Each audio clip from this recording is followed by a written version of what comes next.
Tahu gak sih, congklak bisa dibilang sebagai board game atau permainan papan tradisional. Papannya sudah dimodifikasi sedemikian rupa sehingga memiliki 16 lubang sebagai wadah. Terdapat 7 lubang di masing-masing sisi dan 1 lubang di kedua ujung papan. Selain papan permainannya, benda lain yang digunakan dalam permainan ini adalah 98 biji-bijian atau kerikil.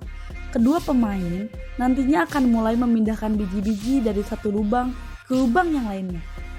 Pada tahun 1983, sebuah bidak congklak ditemukan di sebuah situs Panjunan, Banten. Situs tersebut dahulunya diketahui sebagai pabrik tembikar, di mana bidak congklak terbuat dari tanah liat. Saat ini, benda bersejarah tersebut disimpan di Museum Nasional Indonesia. Istilah batu dakon bukan hanya digunakan untuk permainan dakon atau congklak saja, akan tetapi terdapat sebuah temuan dari zaman megalitikum yang dinamai batu dakon. Ini karena bentuknya memang mirip dengan bidak yang digunakan permainan dakon.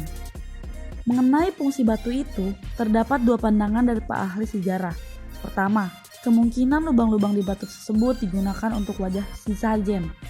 Kedua adalah bahwa batu tersebut difungsikan untuk mematahkan bintang seperti di India. Cara bermain congklak itu hanya bisa dimainkan oleh 2 orang.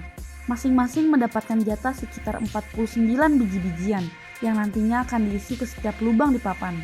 Yang ini memiliki perbedaan, yaitu ada yang ukurannya kecil di tengah papan dan yang besar di ujung papan. Pemain akan mengisi masing-masing lubang berukuran kecil dengan 5-7 biji dan lubang besarnya dikosongkan. Nah, di awal permainan, lubang besar dianggap sebagai gudang penyimpanan bagi setiap pemain. Cara bermainnya sangat sederhana. Pemain hanya perlu memilih satu lubang kecil dan mengambil seluruh bijinya. Kemudian, setiap biji dipindahkan ke lubang lainnya satu persatu searah jarum jam sampai habis termasuk ke lubang lawan. Pemain kedua mendapatkan giliran setelah kamu memiliki lubang yang kosong. Nah, aturan penting lainnya adalah tidak boleh mengisi biji ke lubang besar milik pemain lainnya. Tapi, jika melewati lubang sendiri dan masih ada biji tersisa di tangan, maka semuanya diletakkan di sana. Permainan congklak walaupun tidak bersifat kompetitif, tetapi tentu harus ada pemain yang kalah untuk mengakhiri permainan. Saat lubang kecil sudah kosong, maka pemain harus menghitung jumlah biji di lubang besar. Siapa pemilik biji terbanyak adalah pemenang dari permainan ini. Akhir permainan menggambarkan suatu sifat di mana orang yang menuai kebaikan pasti akan sukses. Itu termasuk usaha untuk menabung dan memikirkan strategi yang baik. Nah, tahu gak sih, permainan congklak ini mengandung filosofi? Misalnya, gerakan mengambil biji congklak berarti bahwa dalam hidup kita itu harus memberi dan menerima. Kemudian, menaruh biji ke lubang lain berarti kita harus menabung untuk masa depan. Eits, tapi jangan lupa untuk berbagi dengan orang lain ya.